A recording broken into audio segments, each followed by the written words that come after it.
ঘুরতে হবে না কোনো বিএলওর ঘরে, বিএলও নোটিশ না দিলেও নিজে দেখতে পারবেন কী করে লজিক্যাল ডিসক্রিপেন্সিতে নাম টাম এসছে নাকি, সেটা কী করে চেক করবেন সেটা আমি দেখিয়েছি আজকে।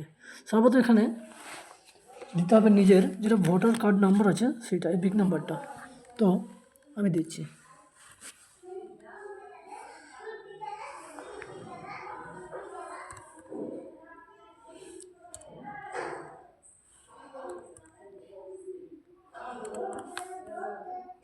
এবার ওটিপি যাবে, ওটিপি যাওয়ার পরে এখানে সাবমিট করতে হবে যে ওটিপিটা হলো সেটা।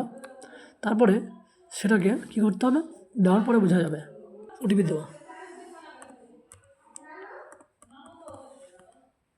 এবার সার্চ করলে কিন্তু এখানে দেখিয়ে দেবে যে লজিক্যাল ডিসক্রিপেন্সিতে নাম আছে নাকি। এখানে অবশ্য কারণও দেখিয়ে দেবে যে কী কারণে আছে। এখানে অবশ্য কারণ শো করছে না, এক্সাক্ট কারণটা এখানে শো করছে না, কিন্তু এখানে কিন্তু নামটা এসছে, এখানে দেওয়া আছে। এই যে এখানে একটা কিন্তু ডকুমেন্ট যে লাগবে, সাপোর্টিং ডকুমেন্ট, সেটা কিন্তু দেওয়া আছে।